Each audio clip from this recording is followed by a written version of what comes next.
All right, we're going to keep it going here. And next up, we have Anna from ESMIA. So please, help me welcome Anna. If we can get restart on the clock, that'd be great.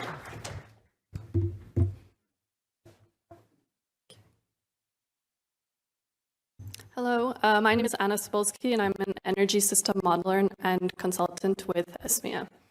Pleased to be here today for the third presentation on CER, so hopefully you're still paying attention. I'll begin with some introduction on our modeling framework. I'll follow that with results that are mainly from our economy-wide energy system model, and then I'll briefly touch on consumer bills. So at the heart of our modeling framework is our economy-wide energy system optimization model called NATEM. So that's the North American Times Energy Model. As you may infer from its name, it's a Times modeling framework. So that's from the International Energy Agency. And so this model goes from primary energy supply all the way to demand for energy services. And we do that by leveraging a technology database of over 5,000 technologies. So what's different here than in some of the other presentations where only electricity sector models are used is that fuel demands are endogenous to our model, and so that includes electricity, and that means that electricity will be used in the sectors and subsectors and end uses where it's most cost effective. So demand is going to be calculated within the model rather than specified exogenously. So NATEM is modeled on a time horizon from 2020 to 2050, and we use sub-annual time periods to do this. But then we couple it with our NATEM Power hourly optimal dispatch model in order to make sure that the capacity mix is able to meet demand at all hours of the year. So as part of this coupling, we take the electrical load from NATEM and disaggregate it by subsector into an hourly profile. And finally, the third model in this framework is our tariffs model, which we use to assess impacts on rates and bills on residential, commercial, and industrial consumers. So in this presentation, I'm going to focus on three scenarios. The first one is the reference case. So similar to the previous presentation, the reference case includes all types of energy system policies.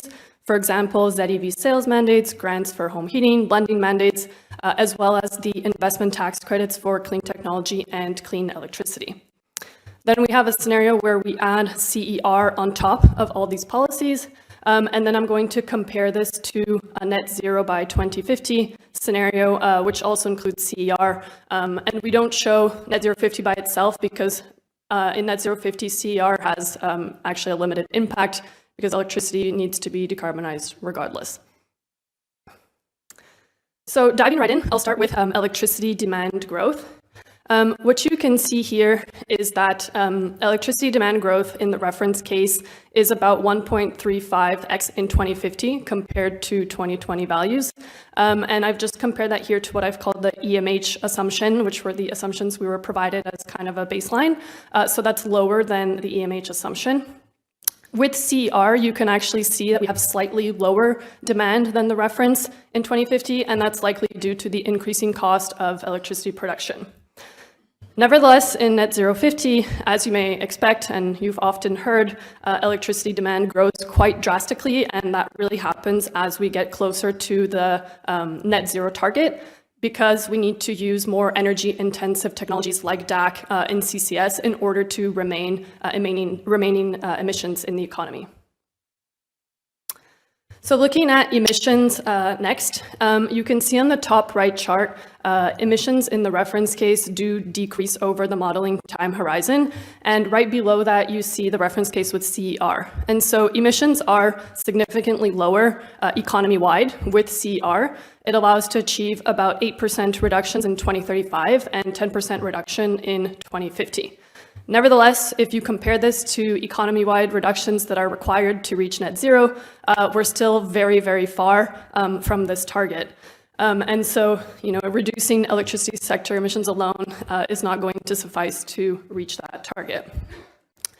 It's also a bit hard to read this off the charts, but in some sectors with CER, emissions can actually grow. So one example of this is the commercial building sector, where gas might actually be used a little bit more with the CER. So looking at the resource mix, this is Canada-wide. On the top chart, you have the capacity mix, and on the bottom chart, you have generation.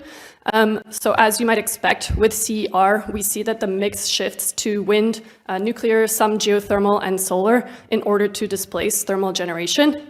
Of course, in REF-CER, there still is thermal capacity that remains, but when you look at the generation chart, you see that it's really just being used not very frequently, so it's mainly there for reserve and for peaking.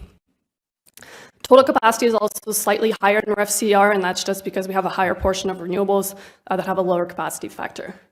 What you might not see on the charts, but what I'd like to highlight is that natural gas with CCS sees rather limited uptake in our scenarios, and that's because of the high end-to-end cost of transporting and storing CO2, and I'm not sure if that's been considered in all of the other electricity sector analysis that you'll see here today.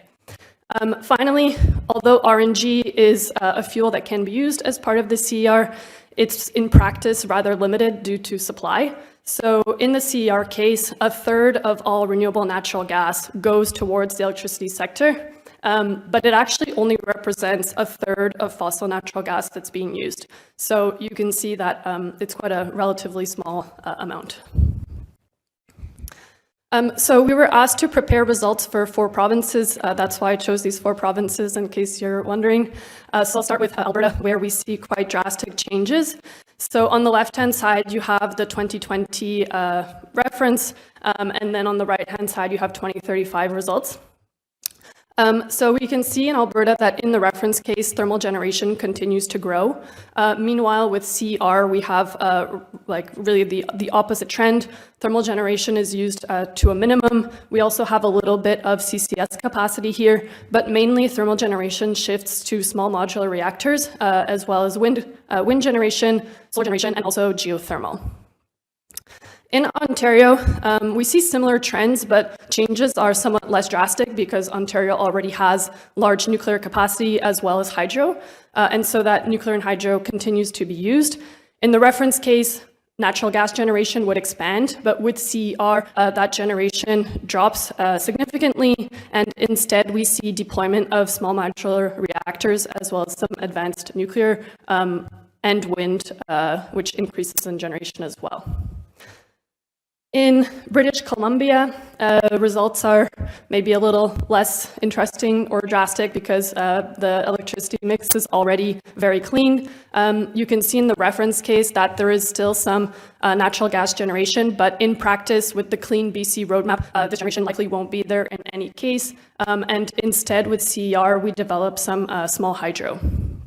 Finally, in Nova Scotia, it's kind of interesting because in all 3 scenarios, we see relatively similar results. So we see coal phase out, and that's being replaced through the use of mainly small modular reactors and a little bit of biomass in the reference cases, as well as wind. So here I'd just like to highlight the use of our hourly dispatch model. As I mentioned, we use this to validate and to refine the capacity mix if necessary to ensure that we can meet demand at all hours of the year, including peak hours. So this is just an example from Ontario in the winter in 2050. As you might expect, nuclear is there to supply baseload. At some points in time, wind may supply up to half of generation, but of course there are times when wind is unavailable, and this is when we need to use other types of resources. So hydro may be ramped up. We see the use of storage, which can be batteries or pumped hydro storage. We also see increasing interprovincial imports. And finally, as we might expect with the CER, this could be a use case where natural gas or renewable natural gas might be needed. Moving on now to costs. In terms of annual system investment costs, so this is economy-wide cost, but you can see that the electricity sector takes up a major portion of these costs across all scenarios. I'm showing here costs incremental to the reference case because the reference case already includes committed policies, and not only that, but it also includes the cost of technology replacement at the end of its life. So we believe that it can be more interesting to look at incremental costs. So the impact of CER in 2035 is about a 3% increase in costs and 4% increase in 2050. Nevertheless, again, we're quite far from what net zero 50 would require. And so between 2030 and 2040, net zero 50 would require between 1.5 to 3.5x in costs. Zooming in on investment costs in the electricity sector specifically and looking again at the 4 provinces we highlighted. So cost impacts will be most drastic in Alberta and Ontario because these are the provinces that need to vastly change their electricity mix. So by building new nuclear plants, new wind plants, and in Alberta, some solar and geothermal.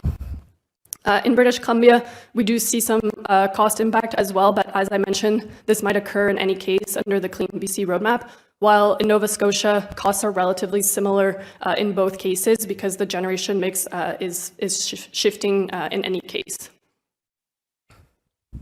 So finally, my colleague Elisaveta briefly touched on this yesterday as well, so maybe it won't be so surprising. What you can see here is that electricity rates for residential households under current cost allocation would increase significantly under both reference and CER cases. So it's quite significant in Alberta. It's a little bit less significant in Ontario. The difference being that in Ontario, the CER might actually reduce costs for consumers, while in Alberta, the CER would continue to increase costs for consumers. Just to mention that gas distribution rates see similar increases under both scenarios, and that's because gas continues to be used in other sectors, residential, commercial, and so on. So what that means for consumers is that in 2015 in Ontario, consumer bills would be lowest for those using heat pumps, while in Alberta, the opposite is true, and staying on gas would be most economical for consumers. So I know I've covered a lot very quickly here. So just to summarize the key takeaways, firstly, policy impact should be analyzed holistically. So as we might expect, the CER does have the desired effect of cutting electricity emissions, but that does not mean that fossil fuels won't continue to be used in other sectors of the economy, and maybe in some cases even used a little bit more. CER does drive a cleaner electricity mix across provinces. We see that it encourages the development of wind, nuclear, solar, and geothermal instead of fossil fuel. However, RNG remains supply limited, and CCS in comparison is still an expensive option. And finally, CER may have beneficial or adverse impacts on consumers, and these rate changes will depend on the province. This means that cost reallocation may need to change to protect consumers in certain areas. Otherwise, high rates could mean that consumers are less willing to decarbonize end uses like home heating. Thank you.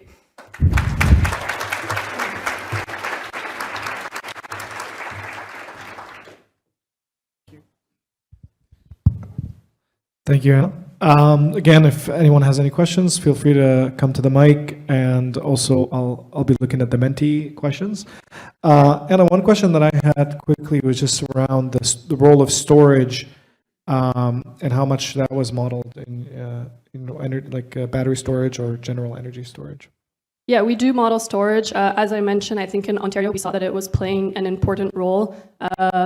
So usually it goes along with increasing renewables development. And that's also something that we validate using our hourly dispatch model. It's to ensure that we have the right amount of storage that we need in order for those charging and discharging profiles to go along with renewables variability. And in terms of the technologies, is it mainly like existing battery storage technologies, lithium ion, or are you looking at some more future-looking tech? So we do have different types of lithium ion in terms of duration of storage, more short-term, 4 hours, longer-term, 8 hours. We also have pumped hydro storage, as I mentioned, short and long duration. We have a few other technologies, but they're more rarely used, like compressed air or flywheels, but we don't typically see those in results. So no flow batteries or iron air batteries or something like that? Off the top of my head, we might have a it's not showing lead up. acid battery, but yeah. Okay. I think we have somebody was at the mic. I'm not sure. Okay, yeah, well, let's take Thanks. Sure, interesting. I'm rather curious about what assumptions you're making about a lot of nukes in this. And I'm really curious about what sort of assumptions you're making about costs, given the non-existence of SMRs, so we don't have any actual data, and the track record on the previous round of non-SMR nuclear construction in places where you actually have real data is somewhat expensive. And I'm curious what numbers you use there. I was expecting this question.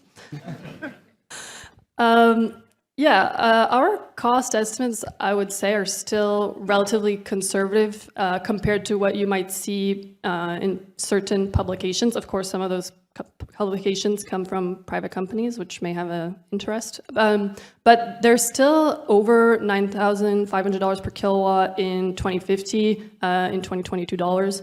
So what we have to keep in mind is that, and so we do assume some cost decline for SMRs over the modeling time horizon. They're more expensive in the beginning of the horizon. But SMRs have the clean technology investment tax credit that they can apply for, so we've considered that. And the other thing that we do consider in our modeling is the potential for SMRs to supply waste heat as well, which could be used in district heating applications. So we don't allow, district heating to take over all heating. It's limited to some reasonable amount, but that can be another reason why SMRs become more cost-effective as well. Great. And yeah, that was one of my questions too, because we're seeing it pop up in Alberta, even in Nova Scotia, right? So I think that was interesting. One of the questions here is actually related. If you modeled for Ontario, the 4 new SMRs and potential expansion at Bruce, if that's included in your Ontario, if you happen to know. Yeah, we have a project with Ontario right now, so we're definitely aware of this. I just can't recall if that's in the reference case or if that's in another case, which we call the Powering Ontario Growth. So if these are specific to Powering Ontario Growth, I believe they would not be there. But if these were announced prior to that, then they would be there. Okay. One question here is related to, oh, sorry, go ahead. Just on the transmission, question is asked about the cost for additional transmission facilities to deliver the renewable power and how you were able to estimate that. So we do estimate it in our modeling.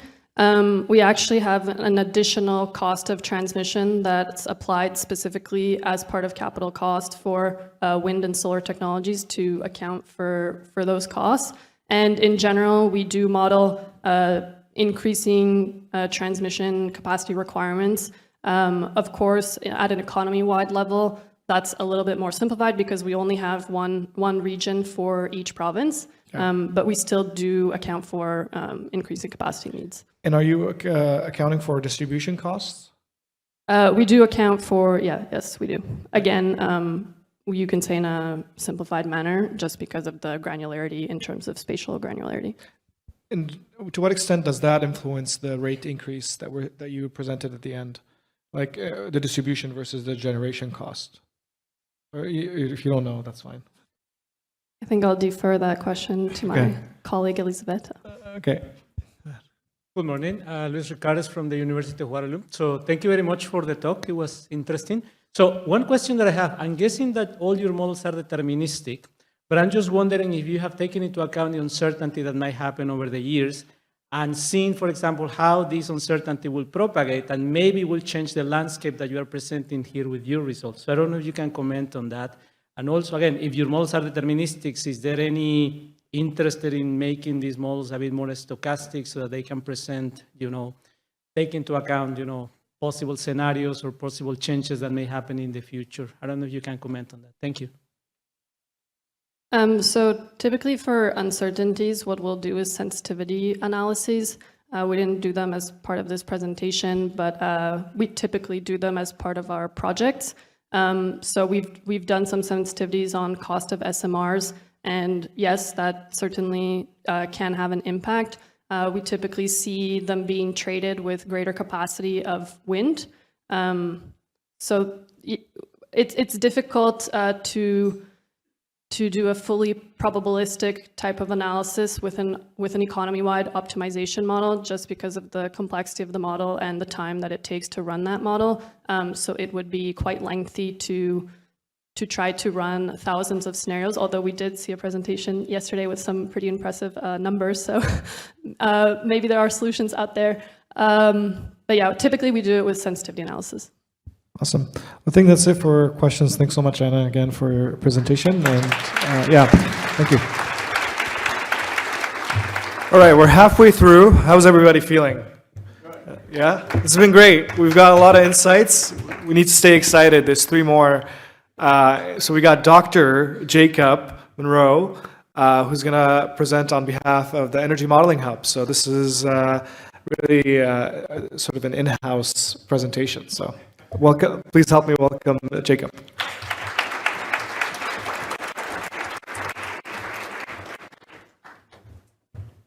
Okay, and is it this one here? Pleasure to be with you all today. So I'm here to talk about applying the copper framework for the clean electricity regulations. Some work that we've been working on since probably about June of this year, using public documents provided on the clean electricity regulations. First on a publication in June of 2022. Of course, we updated with parameter values in August of 2023, so keeping it in line with the numbers. But first and foremost, let's talk about the copper framework. So copper is the Canadian Opportunities for Planning and Production of Electricity Resources. It's a capacity expansion model for specifically the electricity grid in Canada. It's national, so it's nationwide. It optimizes the cost of the energy system development throughout the periods, and so there's multiple periods. We're modeling 2025 through 2050 in 5-year increments. And so we can consider different generation capacities, including thermal, wind, solar, hydro projects, and nuclear. Also transmission capacity between regions in Canada, interprovincial transmission only though, no intraprovincial transmission and no distribution level transmission. We model high resolution VRE or variable renewable energy for wind and solar at 2,984 grid locations using MIRA-2 data from 2021. And also we have hydro assets that are modeled in 3 categories, including run-of-river, daily, and monthly hydro. So first and foremost, we've covered some of the provisions of the CER, but we at least want to explain it from our point of view. So the provision starts in 2035, and of course, there's this end of prescribed life provision, of course, and so there's this idea that there's going to be a 10-year transition period from January 1st, 2035 to January 1st, 2045, in which there could be some pre-existing unabated fossil-emitting thermal capacity. But by 2045, that should be completely off the scene, okay? So again, there's an ability for some of these generators to transition to new forms of generation. When we talk about the CER, really there's 3 characters, including coal, diesel, and natural gas. But for us, we model the phase out of coal by 2030, so it's not really a character in that story. And also the diesel, there's not much is software there, and it's a very small piece of the pie. And so mostly I'm going to be talking about natural gas today. And so there's really 3 modes for natural gas here, including simple cycle natural gas turbine, combined cycle natural gas turbine, and cogeneration, which of course is really important in Alberta with respect to the net exporter rule. Of course, this is the existing technology that we have today. Now by between 2035 and 2045, there is an ability for some of these existing units that hit their end of prescribed life to transition to a new mode of operation. For natural gas, we've considered carbon capture and storage at 95% capture and 20% parasitic load, and also renewable natural gas as well. And again, these 2 boxes here are really indicating the emissions intensity is below that 30 tons per gigawatt hour standard. Okay, we also have backup generation, which has a different set of rules, of course. The backup generation is at 5% capacity factor and 150 kilotons. And also this, it could also retire as well, just completely go off the scene. For OBPS implementation, we wanted to make clear we have two different versions here. For the CER scenario, we apply the existing OBPS standards from 2025 to 2034, but the CER will replace the OBPS starting in 2035, hinting that this is an assumption. That is not in the rules or in the writing of the regulation, just in a conservative assumption that we made. And again, the full carbon tax will be placed from 2035 through 2050, specifically for the CER scenario. For the business as usual scenario, OBPS standards are the same. They're the existing provision from 2025 through 2050. So today we're really guiding this through the analysis of 4 scenarios that we developed. Again, looking at a couple of different load profiles or load growths over the time. We're looking at low growth and high growth. And so the growth is actually indicative of the Canada Energy Regulator, Canada Energy's future report from 2023. And the low growth is the existing policies, and the high growth is the global net zero case. And you see 1.72x and 2.25x. This is like an average increase across the board from 2021 to 2050. This actually isn't applied to any individual province. This is just an average across the board. So each province has its own growth rate separately, okay? And again, it's defined in the Canada Energy Regulator, Canada Energy Future 2023. And so with the low growth and the high growth, we'll also add that it's a little higher than what they report in the Energy Future report. We add hydrogen production through electrolysis on top of their demand series. They have expected production values of hydrogen through electrolysis, also pyrolysis, although we don't include that in the demand. And so we add that on top of our demand series. Again, also, we talked about business as usual rules and also clean electricity regulations rules as well. So I'll just take you through the results. The first and foremost, emissions on the left and cost on the right. Let's talk emissions first. As we see here, there's substantial emission cuts for the CER for low and high growth, although the impact of the CER is more on the emissions specifically is more pronounced for the high growth or the electrification scenario, indicating how important that is for an electrification case. So what we should also point out on the right is that CER is marginally more expensive than the BAU, and so marginally more expensive, but with substantial cuts to emissions. Really important for us. And so I'm just going to quickly show new capacity on the left and cumulative capacity on the right. In general, there's really an explosion of capacity here. In general, CER leads to more generation capacity than the business as usual case. Again, there's an explosion of capacity between 2025 and 2035, right? And so this new install capacity trends down for the low growth series, but it trends pretty consistent for the high growth. So really important to consider. Again, this is kind of hinting at wind developers. We'll show later a lot of this is wind capacity. You know, in the next 10 or 15 or 20 years, there's going to be a lot of development of wind resources, and so the developers need to consider this. Let's look at the generation capacity for Canada, for the business as usual on the left and the clean electricity regulations on the right. This is for the low growth series. As we see, wind development is big in both scenarios, but of course more is developed for the clean electricity regulations case. Fossil fuel gas development is traded for wind and solar in the CER scenario. However, there's still there's still fossil fuel gas capacity on the CER. But it's important to consider that this is really from CCS and backup generation capacity, so it's not really operating business as usual. So let's look at that. So this is new thermal generation capacity. And so what you're looking at on the left is the business as usual. It's installing a lot of traditional fossil fuel gas development, a little bit of CCS capacity on top of that. But we see in the clean electricity regulations case, you're really retiring that traditional capacity and you're replacing it with CCS or regulated backup generation, okay? And so while you do have a lot of capacity on there, it's not operating at 100% of the time. It's really restricted in terms of its capacity factor. Moving on. So yeah, I'm going to take you through basically new install capacity per province, and so I'll kind of highlight some of the important provinces like Ontario and Alberta. But we'll go here period by period, starting in 2030 actually. And so I start with 2030 because that's when coal officially goes offline. As we see here, Ontario stands out big in this year. There's some nuclear retirement going on in this period. There's also wind, solar, and storage being built on top of that to replace some of that capacity. The rest of the provinces are fairly similar between CER and business as usual at this point because the CER hasn't gone into place yet. And again, there's some storage development early on, okay? 2035, again, Ontario stands out. That's going to continuously happen, by the way, just kind of preparing you. Wind and solar is big in the CER. Of course, the rest of the provinces are fairly similar other than Ontario. There's marginally higher development of wind, solar, and natural gas in the CER, as I'm hinting that it's producing more capacity. There's new fossil fuel capacity in CER in the regulated case, but it's regulated. It's in Alberta and Saskatchewan, Ontario, and Nova Scotia. And so we're highlighting some of these provinces today. Like we say, though, there's fossil capacity there in the CER case, but of course it's either backup or CCS. Although CCS is only available in Alberta and Saskatchewan, just for the record, not in the rest of the provinces because geology doesn't really support it in our case. Moving on to year 2040, again, Ontario still stands out. Wind, solar, and natural gas in the NCER case. Large development in the business as usual case as well, and this is because the growth for Ontario is actually quite large from 2035 to 2050, and so you're just going to see this, and some of that is some of the hydrogen production that's added on top of that, so it's a little higher than what you would see just for the regular electricity demand.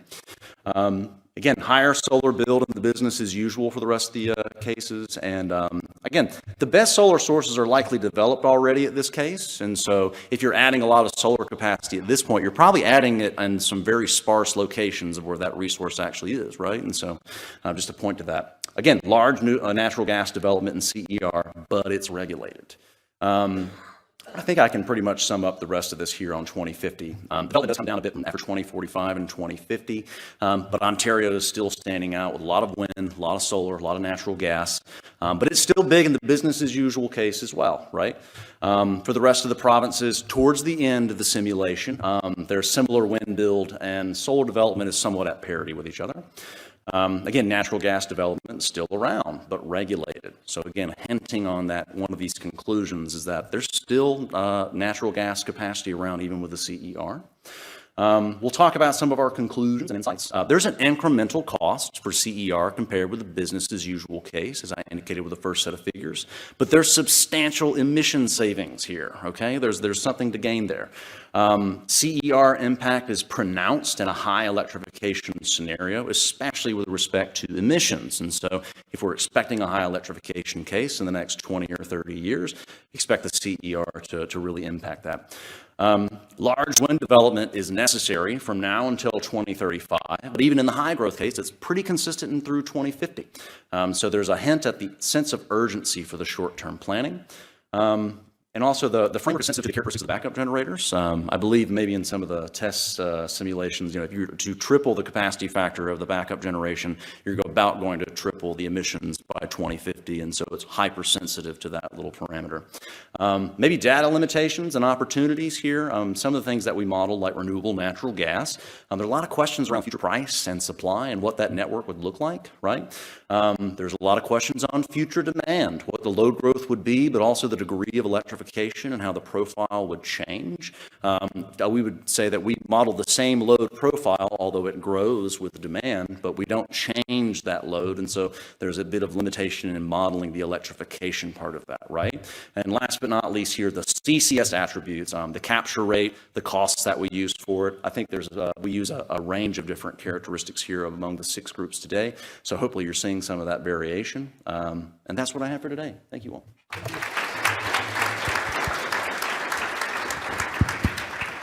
Thanks, Jacob. So yeah, we'll take some questions. I have a few here. I noticed that we see like storage sort of increasing and then dropping as part of the cumulative. Can you explain that? Yeah, absolutely. So first and foremost, I believe it developed some storage early on, 2025, I believe, and 2030. First and foremost, storage only has a 20-year service life. So you'll see some of that storage come offline 20 years later. It's indicating that storage was a pretty good deal earlier on, but there's other generation sources that are better a little later on in the series. I'll also mention that it's common in copper for your first simulation with your scenario to underdevelop storage and to overdevelop wind. And oftentimes it's because you're using a limited number of run days, and so there's a limited temporal series for you to show the value of that storage unit, okay? And so, if you improve the resolution of the model, maybe you can show a little bit more storage. Now, something that you can also do is link it back. You can go to production cost model, see how much curtailment you have there, and then maybe rerun copper with a minimum amount of storage, right? And so we consider these things, and this is just a common problem with these models. That's great to know. Just one of the limitations. I saw that Ontario was losing fossil fuel capacity, also Alberta, under the business as usual. Was that? Yeah, and so let me look at that a little bit. It might be because of the way that retirement is shown on that Okay. plot. And so that was like net new, so it may look like that. The capacity for natural gas like actually does increase in the business as usual case, right? Okay. It's just because we were looking at net new, and I believe that might be a funky case for Alberta in one of the figures. So my apologies on that, but No, in no, general, the that's business just- as usual does yeah. increase. Okay, so the couple of questions here I'll take from the audience. We're trying to go through the Q&A a bit more quickly. So what type of nuclear was considered in the model? SMR, SMR plus large nuclear? Yeah, traditional nuclear and SMRs, we model both. It doesn't develop either one because it's pretty expensive, especially SMRs. We would expect if it was going to develop, it would probably develop the traditional nuclear first because it is cheaper. Okay. Another question. Given the added system cost, what's the implied price the CR incurs per ton of carbon averted? I don't know if you know that off top. I don't off the top of my head. So one thing to add is there's some of these characteristics that I can get, but running the model with hydro development on, it was an integer model. And so I can't collect dual variables. And so there's some of these characteristics I can't collect from this. But given there was only a little tiny bit of hydro development, we can rerun the model with hydro development off, make it completely continuous, and then you can collect that information. So it's possible for us to do it and then re-release it to the public. Okay. Question about Ontario. You mentioned that there's sort of a standout for Ontario. Why is Ontario standing out? Is it because population growth, new industry popping up there, or is it related to the cost or the emission reduction goals? Well, yeah, so I would think, I didn't get to show it as far as an input figure, but if you were to look at, say, the peak demand for each of these provinces for each of the periods, Ontario really balloons about 2035 through 2050. I mean, Quebec is actually the pretty high demanding province up until 2035, it's clear, but I believe probably some of that hydrogen demand from hydrogen production on top of that adds to it, and population growth as well. So it's both of these things together. And again, if I was able to show that figure, we'll release it to the public. You'll see it totally balloon, and this will make sense why it continuously develops from 2035 to 2050. We have an audience question. Hey, yeah, morning, Dave Sawyer. Fun presentation. I'm really interested in between now and 2035, and I like how you have the benchmarks, the large emitter pricing system benchmarks. My questions are around credit markets and policy interaction. So in the model, can you look at credit markets that aren't binding? Because I like the last point you had about the fossil generators, and particularly the coal to gas conversion in Alberta, single cycle plants. They may start running like crazy because the carbon price isn't holding if you're holding benchmarks, steady, and then you have policy interactions with the ITCs and everything coming in. So it's a real risk, and we don't have insight on it. So how would you model that, and then how does it drive your results? Yeah, I mean, good question. So, I mean, first and foremost with Alberta, we don't get to model all the extra complexities of their energy system, right? We model the province of Alberta to be like all the rest of the provinces in that they're trying to meet their supply and demand balance, and they're trying to hit their planning reserve requirement, right? And so we're at least a little bit limited in being able to see how those policies stack up in Alberta, right? But and maybe sometime in the plan is to include some of these provisions in Alberta, like the TIER, and the extra competitive markets inside the objective cost function. So maybe we'll be able to do that a little bit better. So I apologize. It's a bit of a non-answer for you. And last question, more on the technical side. What level of sensitivity analysis did you have in terms of the representative days that you've picked, and whether you've tried different days there, and whether that had any impact on the results? Yeah, and so our strategy there was we picked the peak day in each month, so we did 12 run days. So we did the peak in each month. I believe that we tested some alternative days, but of course, when you're not testing the peak in each month, right, it kind of lowers the capacity. So that's my perspective. Great. Well, thanks again, Jacob, and appreciate your insights.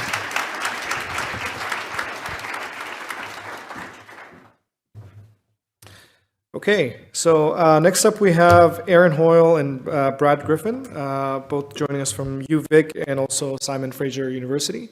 Help me welcome both Aaron and Brad.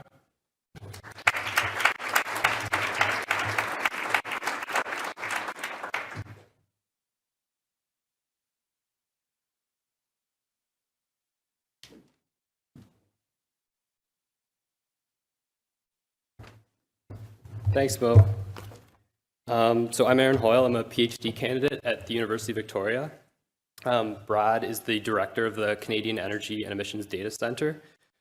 Thanks to the organizers for having us. Also would like to acknowledge Jacob's radio quality speaking voice. It's tough to follow.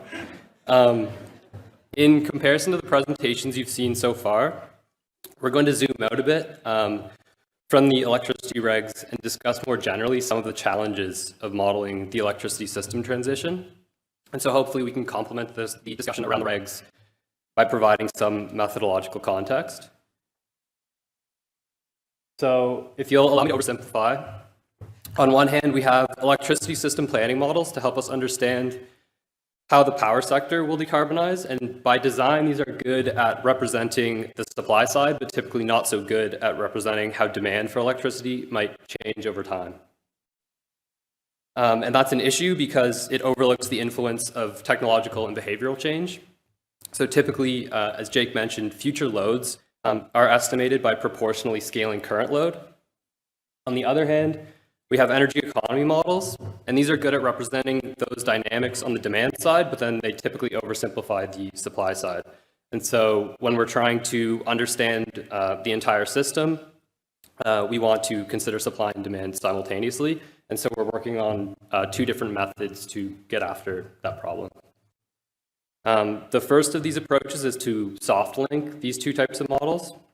So in our case, at UVic, we're linking an energy economy model called SIMS with copper, which you just heard about from Jake. SIMS represents the evolution of energy-related technologies over time, and it does that by simulating investment decisions based on a comparison of life cycle costs, and that includes financial and also non-financial costs, and that gets after some of the behavioral elements that we heard about yesterday.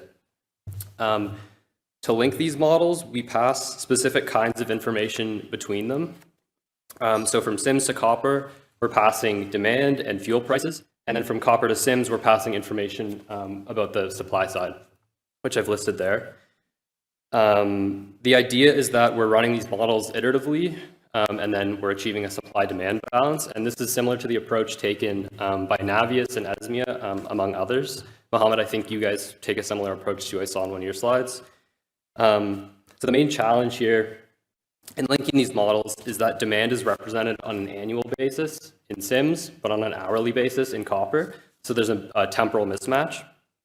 And so as a solution, we've come up with a method to estimate into the future how that demand might be distributed over hours of the year. And so I'm not going to get into it today, but the process involves breaking the observed load curves down into their component parts by end use, and then trying to, in a scenario-based assessment, understand how those parts change over time, and then basically summing them up at the end to get an estimate of the future load curve.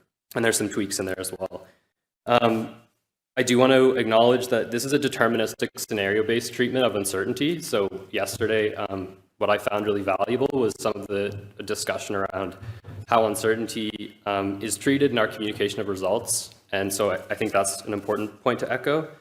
And second, demand flexibility here is approximated exogenously. So we do try to get after load flexibility, but we're not allowing the model to choose that endogenously. And so we're still working on this for our national model, but for now I have illustrative results for Ontario, just to demonstrate why I think worrying about the demand side is worthwhile here. So this graph is showing different estimates of these load distributions given in megawatts on the y-axis. And so in green, I have observed load in 2021 from Ontario's IESO. In orange, I have a business as usual estimate where I've proportionally scaled base year load across all hours of the year by about 60%. So that's pretty aggressive, but somewhat in line with net zero targets.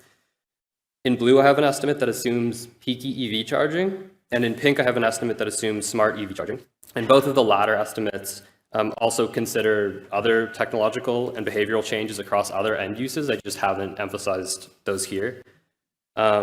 So the three 2035 estimates all represent the exact same electricity demand, or I've set them up to do so. The difference being in how demand is distributed across hours of the year. And so the main takeaway, or the big takeaway here, is that peak load is changing a lot compared to the BAU estimate. So with peaky EV charging, it's much higher, as you might suspect, and in contrast, lower assuming smart EV charging. We're also seeing changes in both daily and seasonal patterns. So the graph on the top right shows differences in total hourly load, less wind and solar generation, and that's on an average day across all of 2035. And this is just to make the point that it's useful to consider these daily patterns along with what's happening in variable renewables on the supply side.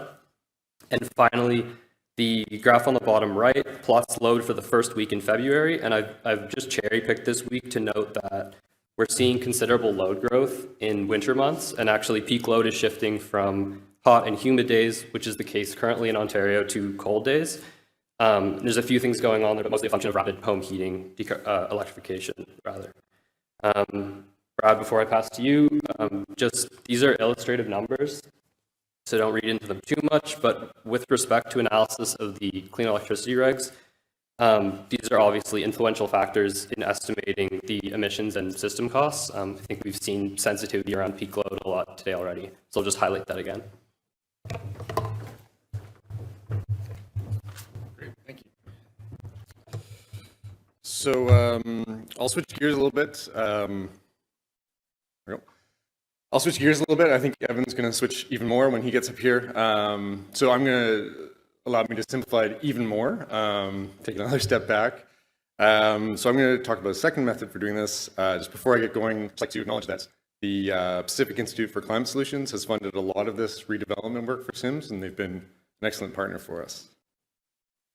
So all the models that we've seen up to date take a long time to solve, right? And they're very detailed on the electricity side or the economy side. They've got a lot of details, but they're in the hours or days to solve those models. We're going to look at how to get a representation of the electricity sector in a model that solves in 5 or 10 minutes. So to do that, we have to approximate everything. So we have representative days. So we've got one 24-hour day for each month, and that's to capture some notion of daily variability and seasonal variability. So we're trying to get at that peak load question. And yeah, basically we're trying to make it easier to link with something like copper as well, so we can be informed by both types of models. So if we had a real load curve for the full year, it might look something like this. And if we took our approximation, we can put it on top and get a reasonably good representation of the trends. We're missing the really high highs and low lows, but we could adjust to account for those in this method as well.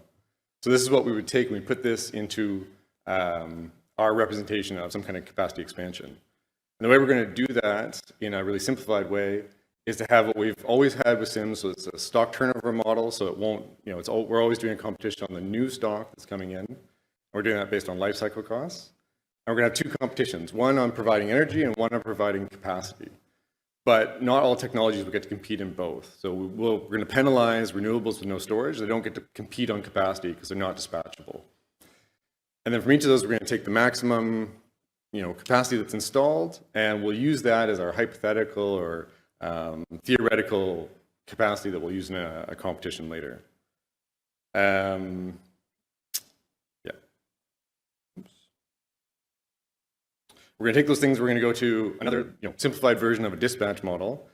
And so for each month, we're going to do this. And we're going to start with our demand curve. So Aaron was talking before about how we have these end uses, and so we have an endogenous total load curve coming into the power sector, and then we're going to start stacking it up. So wasn't the presentations yesterday from Conrad actually got me rethinking about how we're going to deal with storage with this, but for now we would do our must-run technologies, nuclear, solar, wind, and so these are going to start filling up the bottoms, and then we're going to layer on top some other things. So if the renewables, they could actually be having some curtailment if they were already contravening that demand.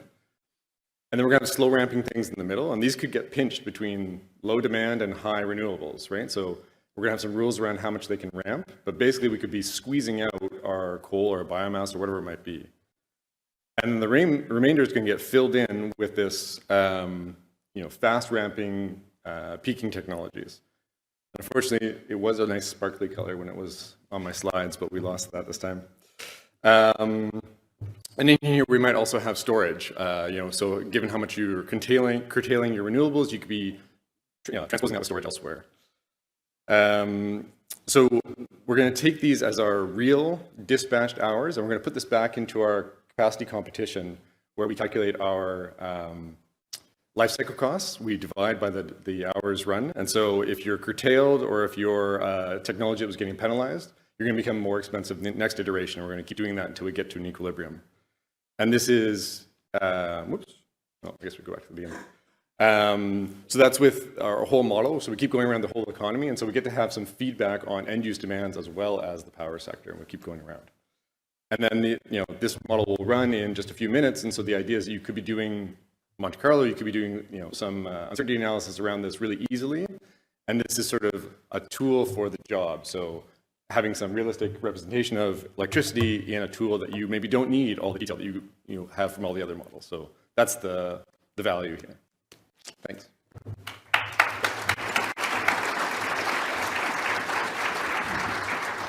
Excellent. Thanks, Brett and Aaron. So again, we'll take questions from the audience. One question I have, it sounds exactly what we need, and I've been having conversations about that with a few people. So essentially, what we're saying is we basically have the models that are good for really the detailed capacity expansion, dispatch modeling that will be necessary to plan a system reliably but the type of conversation that we're having at the policy side is much higher level, right? So we're trying to use a tool that is way more detailed for things like, are SMRs real? That's basically, is that what you're saying? Yeah, so the advantage of using this would be you can be quickly testing policies, you can be getting that high level view of things, and you don't need all the details, but you do want to have some kind of realistic representation of things. So that's the idea behind this. Yeah. So it has to be anchored in some sort of analytical format, but it doesn't necessarily need to look at every single hour of the year. Exactly. Okay, that's great. One question here for Aaron. How do you obtain load shapes for industrial sector? Yeah, good question. Something we're working on now. Right now, we're using EPRI's load shapes, so they have a load shape library. The alternative is just to assign the bulk load shape to the industrial sector, and I think that's likely the approach we'll end up taking just because of the heterogeneity in different plants. Great. How does the spatial temporal correlation, how does that impact the load curves? Yeah, I'm not sure if I totally understand that question. Yeah. I won't ask you to skip completely. But, sure. Okay, question for Brad. How does aggregation of demand in time is different from using peak days every month as sort of representative days, kind of like what we saw from the different models? Yeah, so as Aaron said, we have this load shape library, and they have load curves for every day of the year. And so we're taking the average in each month. And then when we send those to the power sector, we're stacking up sort of our representative winter days, summer days, shoulder days. And that's how we're capturing that seasonal and daily variability. Question here about energy demand use and how do you account for the complexity in the range of the subsectors? So for example, heavy industry, steel, cement, and so there might be other subsectors there as well. So the SIMS is quite detailed on the industrial side. So we have those uses quite disaggregated, and so when we're decarbonizing, we can get a good picture about what's electrified and what's not. And we're working on having that be temperature dependent, so that low temperature uses we might be more amenable to electrifying, whereas high temperature uses might be some kind of combustible. But as Aaron said, the load shape that we send to the electricity sector might be really dependent on whether we think that's a sector that tends to run 24 hours or whether they're running only a daily operation or something like that. So we might just have it be relatively flat, but kind of time dependent. Mm-hmm. One question here that's interesting. Oh, sorry, I can't even see because there's flashlight, No but yeah, problem. sorry. No problem at all. Cameron Wade with Situba Research. Yeah, first I just want to say this is really great. It's good that folks are thinking about this. I think it's been shown that temporal aggregation is sort of probably the most important abstraction dimension in these models. So this is great. One question, I'm kind of just going to piggyback on whoever asked about the correlation, because I think this is important and again overlooked, is that as we transition to these more weather-based systems, things like correlations between wind and temperature or wind and electricity demand is a bit of a proxy for that, are really important, and you want to make sure you're capturing times where there's kind of negative correlation with temperature or between wind and solar and so on. And so Yeah, have there been any considerations with essentially solar or wind availability in selecting these days and how it might be correlated with one another or with load? Yeah, for sure. I think that's, thanks for elaborating on that question. I understand it now. So I think that's one of the strengths of copper and SIMS, actually. So on the demand side, I kind of went through how we're thinking about that in the hourly disaggregation. Copper is spatially and temporally quite disaggregated. So grid cells maybe like 400 kilometers squared. So, and that's all happening hourly at the same time. And so we can see where there's coincidence and where there's not, and pull those results out. Maybe a little plug for the next step is also pairing copper with silver, which is the dispatch model at UVic. And then so we're hoping that that can get after that question as well. So thanks. Thanks. Sort of related question, just last one here is on the reliability. So how do you handle reliability to make sure that, you know, you're modeling the supply shortfalls? Yeah, so I actually didn't mention it. On the capacity side, we could do that with a reserve margin. So we could say you don't just need enough capacity to meet your demand, but you need some extra. But we'll be able to have, because we do the two competitions, we could have some technologies which are chosen only for capacity reasons and then never run. So as we saw in all the presentations, you know, capacity being installed, that's almost never there. But that price will still be passed on to consumers because you installed it.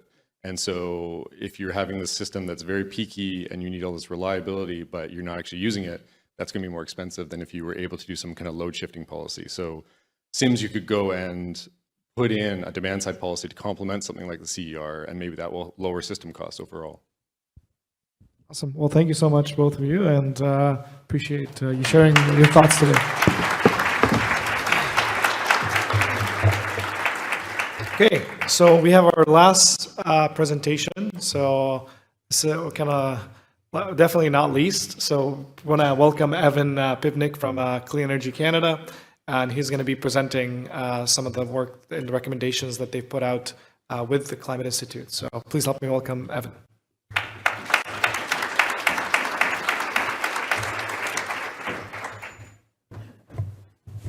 Hi there, how's everyone doing? Anyone need to stand up and stretch? We're on the home stretch here, so feel free to stand up if you need to. Yeah, big arm swing. Yeah, okay, great. As promised, and Brad sort of let the cat out of the bag a bit, I'm going to be taking a totally different lens to this conversation. I'm not presenting a novel model. I let Jake do that first and do it far more eloquently than I could. I'm really going to be speaking to a much more applied conversation, which is in the actual process of developing these regulations. Us and Climate Institute provided feedback, recommendations around the changes. We had an opportunity to then work with EMH on some of the modeling for that, but wanted to actually take through what that thinking from us is, how we thought about the CER, and then when we couple that with modeling, what sort of insights emerged for the policy discussions that are going to happen with the CER. So as said, really up here today presenting Clean Energy Canada and Canadian Climate Institute's recommendations. We worked with a number of different experts across Canada in trying to think through the sort of qualitative recommendations. What challenges were we hearing out of CG1? It established a really stringent bar for how we can regulate the role of the CER. So we went out and talked to a whole bunch of different players and said, what works, what doesn't, what's needed, what role does the CER really play? How is it additional to the policies we already have in place? So in submitting those recommendations, we then had an opportunity to work with EMH over the last month and a half or so with their copper model to actually integrate our recommendations into a number of different scenarios where we could test some of those different elements. So first thing I want to do is just take it back a step to how we looked at the CER, because this really is, in coming into this conversation, our perspective informs some of the choices that policymakers we think need to make. So clean electricity regulations, first and foremost, should be understood as one of a suite of policies. This is not about finding a silver bullet. Everyone here knows how complicated what we're trying to do is, especially when we add the speed at which we're trying to do this. So this requires us to put policies together that can be set up in such a way that they're playing to their strengths and doing the job they can do. So for us, the role of the CER comes into play in helping create a planned trajectory for the decarbonization of the electricity sector, but then also helping discourage investments in new unabated natural gas that might end up getting stuck towards 2035, policy change, government change, these things that if we've got a high degree of unabated gas coming into 2035, that there is some uncertainty about whether that's able to get off in time.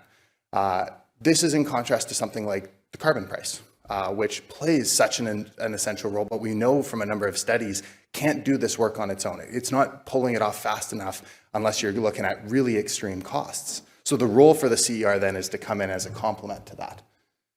So this is just a quick, I'm not going to go through, I want to talk through some of the specific changes and then high-level results, but really want to focus more on some of the key insights that came out. So what you can see is we've varied a number of different pieces, some to increase flexibility, some to increase stringency, and then some levels to maintain it. So on the performance standard and the peaker provisions, we saw a need to increase the flexibility of the CER. The CER is a binding regulation that if it applies too tightly to or establishes too high a bar on natural gas units that can't be met, they're just not going to make the investments we need. And in trying to create that plan trajectory, looking at creating flexibilities here and then leveraging other tools to address those remaining emissions from those within that flexible space was how we sort of approached this. So we focused on peaker provisions. Our goal is to make natural gas a resource of last resort. We only really want it running throughout this period as we move through the transition when it's sort of the last choice because the grid needs it for reliability, for affordability. So looking at peakers and increasing that capacity factor there was essential, but also establishing a performance standard that we felt was that sort of ambitious but realistic balance of where the average facility was today.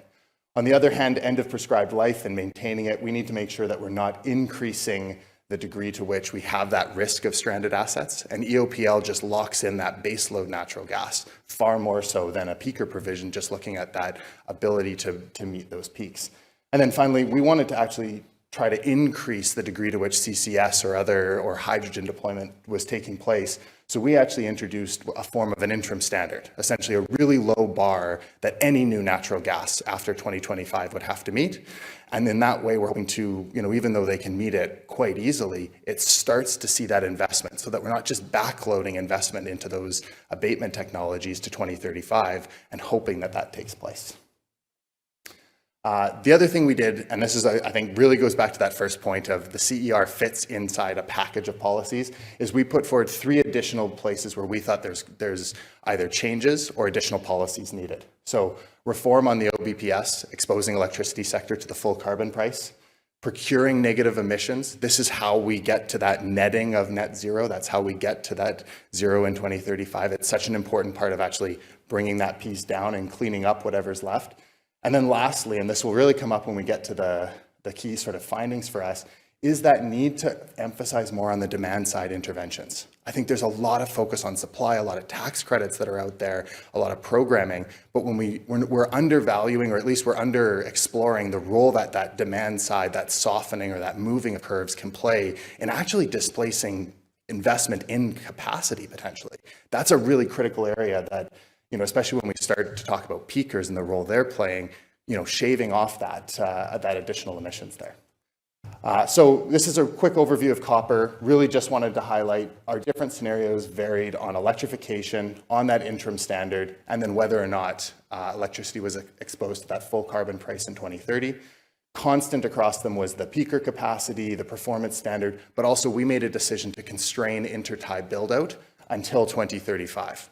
Practically speaking, just not seeing the likelihood that governments and that sort of political challenge of getting them built could occur before then. And we wanted to sort of bias the model away from that in those first years there. Last thing I'll say is the next few slides are all looking at the high electrification scenario. So we built off of Copper's runs that Jake took you through, and we're contrasting that with the run we did of our high electrification scenario. So in all cases, this is that sort of high electrification world that many of us are trying to work towards seeing. High overview here, really the key points on this one. I'm going to go through the next ones quite fast. We see a very high build-out of wind. I think we've seen that in all scenarios. We do see slightly more natural gas build-out, and I'll come to that because that really does reflect the role that peakers are playing in there, but a very similar resource mix across the 2 scenarios. When it comes to emissions, you can see that sort of rebounding effect in both of them, but obviously far more pronounced in the CEC and CCI scenario here on the right. That rebounding is driven by demand. It's the electrification, and then it's the need to back that up with, in this case, the scenario runs choosing peakers as that way of backing up those grids. So as we achieve that high electrification, the peaks get higher, and therefore the need to meet those peaks gets higher. So that's that rebounding. You can see 2035 strong emissions reduction, that sort of snapback that occurs in both scenarios. And that really does come down to that 15%. And I can't remember who mentioned it, but there is, I think it was Jake, there's a real sensitivity on the emission side to that factor, that 15% there. And when we look at cost, although the graph on the right, it's unfortunate we had to pull in different places, it's actually a fair bit lower on the right. We see about a 14% cost reduction. So with increased flexibilities comes a decrease in need to deploy new capacity. But the other change for us is on carbon pricing. Part of our recommendation about exposing the electricity sector to the full price of carbon is to also make sure that that is being recycled back into the grid, so that it's not a net cost to the grid and also adding new OBPS charges, that's actually going back into the grid to offset those costs in the first place. So overall, we're actually looking at a cheaper, 14% cheaper total cost to this. So the next 3 slides are more about key things that I want to zero in on this sort of preliminary run of our recommendations. So the first piece is that high electrification, driving that demand, and that if we increase flexibilities, as I think many are expecting to see as government considers how they adjust this, we're going to see a certain snapback of emissions as peakers and as natural gas operating in those flexibilities come into play. The overall intensity of the electricity grid will be far lower, and the actual, we're only modeling the emissions in the electricity sector. If we achieve a high electricity scenario, we're talking about emissions that have been pulled out of transportation, out of buildings, out of other sectors. So although at this point it's just sort of a hypothesis here, but the actual emission growth in electricity is more than offset by the emission reductions that we see in other sectors as electricity plays a greater role here.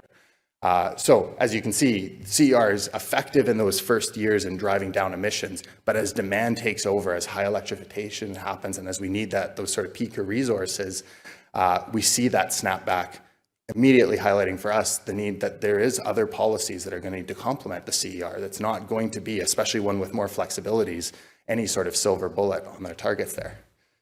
Second observation is that the source of emissions here really matters from a policymaking perspective. So that darker red, pink, salmon, I don't know, whatever color you see there, the darker color, is baseload. That's natural gas, and you can see how effectively that's being driven off the grid to 2035 with the CER as well as with OBPS applying there in 2030. We're really successful in removing natural gas as a baseload factor in our grid. We see that growth, though, of peakers. And again, think of that as natural gas being selected in this as a last resort option. I think Jake did highlight some of the limitations. This isn't perfectly modeling demand or storage, for instance. It's just not valuing it adequately based on how the model works. But we can also see that demand side solutions are going to play such a big role here. The ability for non-emitting backup to compete, but also demand shifting, moving with where we see the peaks, the ability to reduce those peaks themselves. That opens up that whole conversation that if we're in this world heading past 2035, where natural gas is just a last resort, we're talking about what are those non-emitting things that are competing. So the role of OBPS, all of these other policies that sort of will complement a CER, but then help address a very specific problem. Although the emissions growth seems startling, the actual fact that those are coming from peakers, for me, creates a very definable policy problem that we're able to then bring other tools to bear on to solve. The last one I really wanted to highlight was the role that exposing electricity to the full price of carbon. So in this case, this is a comparison between 2 of the Clean Energy Canada and Climate Institute scenarios. One where we see full electrification, but the existing OBPS rules, and then the other where we actually see the full price of carbon applied. And you can see just how significant that role of the OBPS is, and that exposing that full price of carbon to addressing baseload emissions leading into 2035. We're talking about a 31% emissions reduction leading into 2035. And that's the period for me that I'm far more concerned about, because once we move past 2035, again, higher uncertainty, we're talking about peaking emissions. So the ability to achieve 30% more reductions by looking at how the OBPS can be a complement, even in the nearer term, with the CER is a really important part of this. So as governments looking at increasing flexibility or trying to find that balance with the CER, the OBPS can come in as a complementary policy that helps achieve those emission reductions using a different tool and not trying to force it all through the CER. Yeah, I think that is time for questions now. Thank you so much.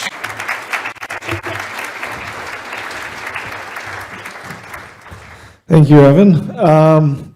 Maybe, yeah, just start off here related to your last point here on the just the relative emissions with the different carbon pricing.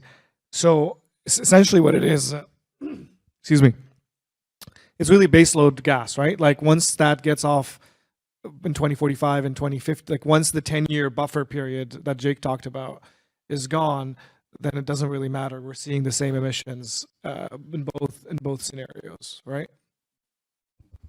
Yeah, for the most part, I think even with even in the earlier years, we see the impact of the CER, we see the impact of the OBPS in driving down base load, but it's also about creating competition on peaking. Like I don't want to understate that we applied the $170 in 2030 and then kept that constant.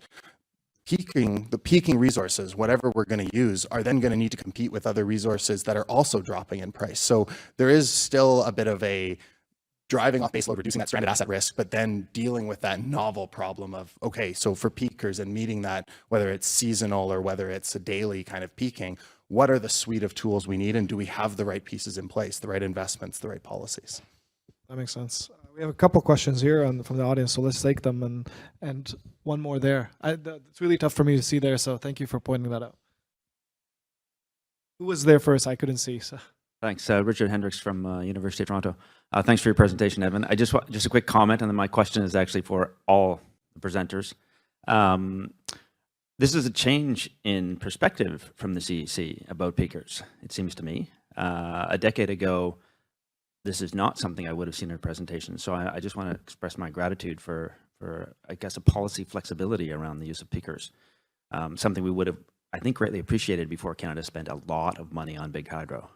That was a big debate at the time about the role of peakers in the future, and I think there's been perhaps some evolution. And I don't know if you have a comment on that, but yeah, I mean, I would just say the overall goal of the organization and the work we're doing is to make natural gas the resource sort of a last choice. The notion that it may be chosen, especially as we go through the transition, doesn't seem to me to be particularly contentious. I think there's a lot of really meaningful debate about how quickly that we can move off natural gas, even in that peaking space. And I think we're not yet even asking some of the right questions about some of the solutions that can actually outcompete it. So I'm only to say, yes, natural gas will continue to play a role through the transition. Our goal should be making it an absolute last resort choice at every stage of that. And just a quick question on behalf of EMH, really. So we're about open source. We're also about standardization. And so in behind all of these presentations are an assumption about the capacity contribution of these resources to the reserve requirement. And I'm looking for a sort of a commitment from all 5 of them that they will make such information available to us, because we would like to get a better handle on this issue, because we think it's critical at this point. I'm taking 5 yeses while everyone's in the room. Yeah, easy to ask that one. You've got the one person not in charge of a model on stage. Exactly. Yeah. Okay. So I will commit on behalf I'm of hoping all. for 5 yeses, and everyone's here as my witness that you will provide us that information. Thank you. Thank you. Maybe we'll go there and then normal.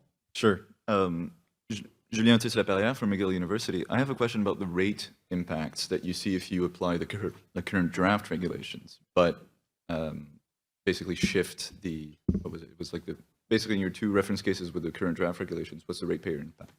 Yeah, I don't think I can speak to the rate impact based on just this modeling. I'd say in general, that is another area of conversation where I think we need to expand that conversation to not just what the federal government is doing with all of these, but what provinces are choosing to do or not to do, because they have a huge role when it actually comes to the balance and policies that are put in place to navigate some of these pieces. The transition, whatever speed it's going at, it's occurring as we speak. And so the rate impact is so central, obviously, to this. It's why, for instance, when we look at saying, yeah, apply the full carbon price, but recycle that revenue back in. Make sure that that does not then constitute a bill impact and additional costs there, but rather sending that economic signal about the type of generation assets we want to see deployed. You mentioned it tangentially, but most of the modeling we saw today did not impose net zero by 2050. And so when we look at the cost of not doing, for example, or not doing the CR, it also doesn't include the fact that if we think we have to be net zero by 2050, the system will have to decarbonize. You mentioned it a bit, and I see a question that no, we're saying no, let's deferral by what's a remnant of emissions. So, I mean, is that a fair way to look at this? If you want to get to net zero, will the federal have to buy every remnant emissions from every sector, or should we incorporate it in the cost of action or not action on the electricity sector? Yeah, I mean, I think that's a really good point of discussion about the role of that. If our goal is to achieve net zero and we put in place policies that can't economically do it, there's a good argument that there's a role for increasing what is right now a major gap in the policy landscape in Canada, which is actually that zero emission, that removal technology. We've been exploring this, especially in the electricity sector, especially with that goal, as an opportunity for the government through those investments to actually help set up a new industrial sector. We need investments in this space, leveraging what is an earlier trend, moving the electricity grid to net zero offers an opportunity to procure some of those investments.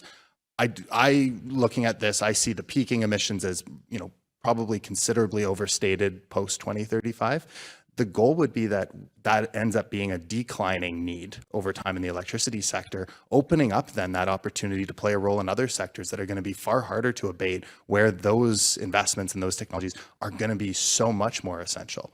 You look at some of the major industrial decarbonization pathways, DAC is going to need to be in existence. It's one of the policies we need. So leveraging some of what we're trying to do in electricity to help seed that is one of the, opportunities we see to stack a number of different policies in place, rather than sort of zeroing in on just one, just the CER to try and achieve that and enforce it on the grid. Evan, is it fair to say then, like, you're basically modeling a worst case scenario in terms of the peakers, is basically if we don't change anything about how we're managing load, which is kind of you mentioned, and if we're using natural gas peakers as the technology of choice, because there's a question here, it's like, why aren't we using hydrogen peakers, right? So you're basically modeling out, this is a worst case scenario, if nothing really changes, battery storage doesn't come to the rescue, we're not really doing demand response more, so we really need that peaking, like that's how bad emissions can get.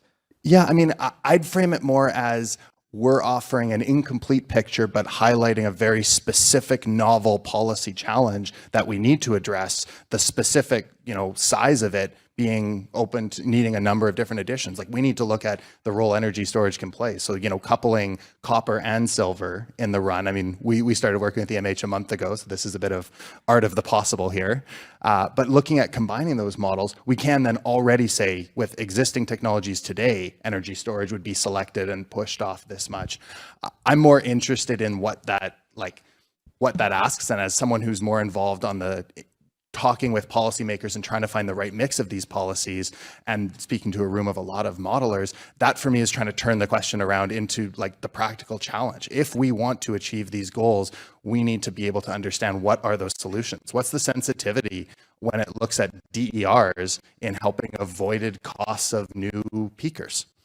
That to me is a key area. So I wouldn't say it's a worst case, it's a specific challenge that we can potentially name and say, if we only had to deal with natural gas being used in a peaking capacity, how would we try to achieve the net zero objectives? How would we try and drive that down? What are the best pathways to achieve it?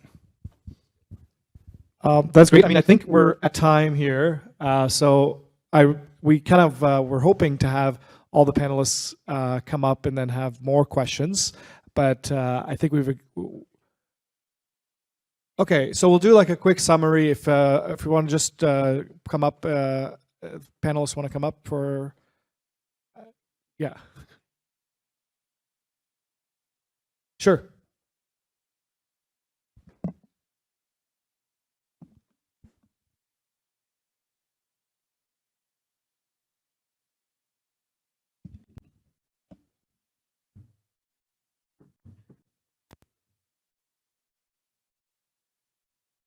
So again, thank you everyone. This is it's been a great couple hours. I think this is you know. Oh, I'm sorry. Yes, yes. I will stand. I don't need to be seated for this. There's notes here. That's great. So I can see the right slide on this one, but it's not showing up here for some reason. Oh,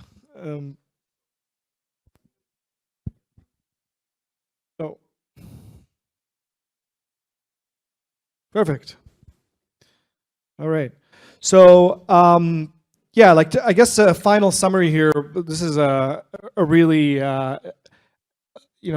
dense graph showing a bunch of figures, but really the story here is to show that overall we're seeing sort of a similar order of magnitude when it comes to system cost. And also a similar sort of impact of the CER relatively to the incremental cost. One thing here that I would kind of point out is we're also, from the ESMIA model, there's sort of a difference in the incremental cost, but this is not a CER versus no CER. It's really the reference case versus a net zero scenario. So, and from a emissions perspective, the net zero Atlantic one really did go for like that near zero emissions.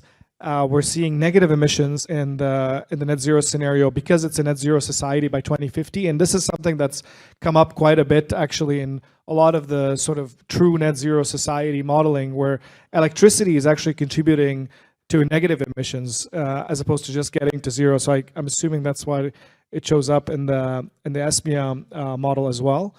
The Nova Scotia. So this is where kind of we talk a little bit about some of the province modeling. So you see here for Nova Scotia with the energy modeling hub scenario versus ESMIA, and then the Navius modeling. Also, it's kind of similar orders of magnitude on the cost side in terms of the annual investments required by different years. And then seeing the Alberta cost, likewise, I think it's a bit lower for the ESMIA and the Navius model, a bit higher for the EMH. For Ontario, similar trend as well. And I think really to synthesize all of this, there's been a lot of information shared today between all the modelers, but we're seeing in conclusion, the CER does not result in net zero emissions. There's still going to be emissions left to deal with, as articulated by Evan. That this kind of gives us at least a picture of understanding what the level of the challenge that we have to deal with, given different designs of the policy, because it's not a silver bullet, and we need to kind of be able to address this in other ways.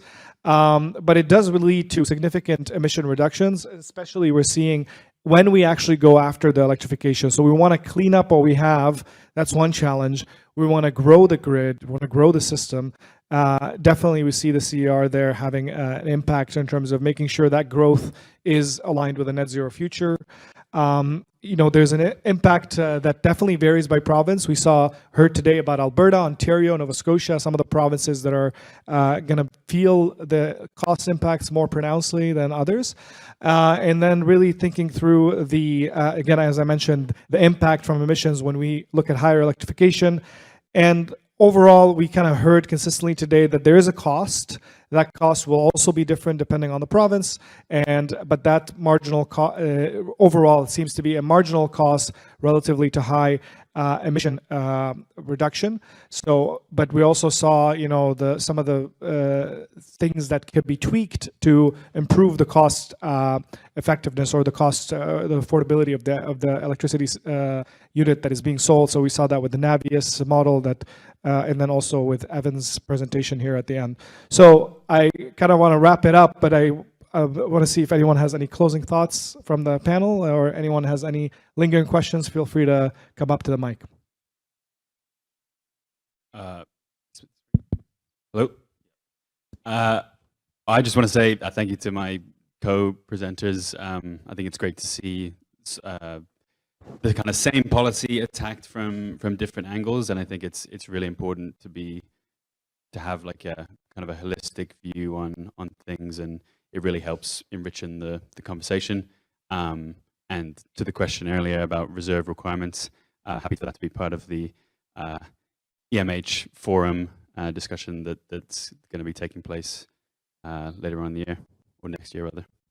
Only comment I'd make, and it's a general one, as someone who came into this and had an opportunity to work with EMH, is for those that operate models or are looking at that, the opportunity as an organization that's working on recommendations and is consistently trying to work to advise governments on the steps, whether that's provincial or national, the ability to model recommendations and to actually work with you to put constraints on things around specific choices we think we need to make, and then look at the consequences. That is such an enhancement in the ability to have an informed policy discussion and look at the trade-offs of different options. There's a lot of reliance on sort of ECCC or NRCan, whoever has the models behind, and then objective models doing it from sort of that academic side of there. If we're able to also engage that sort of broader advocacy, that those groups like Clean Energy Canada, like Climate Institute in that space, I think that's such an opportunity that's untapped as we try and navigate some really tough choices there. We have an audience question. So all of you being modelers, do you face, like, I guess my question would be, if there was one thing you could have a better input for, what would it be? Like, is it information on technology pricing? Is it, policy direction? Like, is there one thing that if you could have better clarity on, what would it be?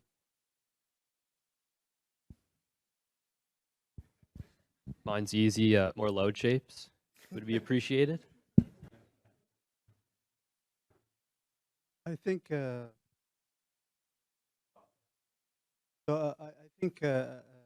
all this information, but there is also uncertainty with some assumptions that we take into the model. Like, for example, the reserve margin and the capacity credits for the backup generators. This is something that need further investigation, and so much modeling work needs to be done in order to, like, when you put that 450 hour per year as a limit for the backup generators to work. When the generators, for some reasons at the beginning of the year, take all these hours, so how much capacity credit, how much they can contribute to the reserve after that? That's a big question, and I think it take both things. Like, there are uncertainties from the data, but there is also uncertainties how we deal with these policies and how we incorporate and interpret the policies into our models. Maybe I'll add that, so throughout these presentations, we've seen that different types of modeling frameworks and different assumptions can certainly influence results, as we might expect. What we have in common is that we're using a least cost optimization framework, and maybe it's important to highlight that decisions aren't always made on a least cost basis in reality, and there are always social factors, behavioral factors, political incentives that might come into play. And so these might drive as well what happens in reality. As non-modeler, my answer would be demand side, distribution, like everything we talk about, distributed energy resources, that whole framework that I just feel like we still have this somewhat bias towards the traditional system where we know where it's, big capacity investments that then feed in, and a bit more bidirectional, a bit more distribution, a bit more bottom up there, and understanding how much that drives or how much that can displace some of the investments. Thanks, Evan. Okay, our last question. Hi, Nathan D'Amatos from University of Victoria. We were talking a bit about assumptions, and one thing I noticed nobody really talked about was trade between the U.S. in terms of electricity exports and imports. And I think if, as some people mentioned, if the rate increases are large enough, I think potentially provinces could go for these significant imports, and then you get border carbon leakage. I was wondering if you had any ideas of modeling the U.S., because we obviously don't have the data available to make detailed models of the U.S. system. Yeah, so our model includes the US, and we also simulated, as part of our legislative policy scenario, the production tax credits as part of the IRA in the US, which has a big implication on the cost of producing electricity, particularly from renewables in the States. We do have interties between the provinces and the states as per what exists today. We didn't allow for expansion of that because those are kind of political decisions. So following the legislated policy approach, we took that as a given. But I think you're absolutely right that the kind of arbitrage opportunities between markets is definitely something that's important to take into account. I just just build on what Anna said, that a lot of the presentations today and the questions have been about like getting the CER right, but the real value, I think, is this conversation that just happened about, hey, this model did it this way and this model did it this way, and why are you doing it like that? Like, that's the value of modeling, is to answer a question, is not to get it right. It's to use the tools to look at different aspects of it. So I just think this kind of thing is valuable for our community, and we should be promoting that more. Excellent. Well, really appreciate everybody's attention, and really want to thank everybody that presented today. And I think it's a really fruitful conversation, and I learned a lot, and hopefully you did as well. So we do have a break now, which is very well deserved.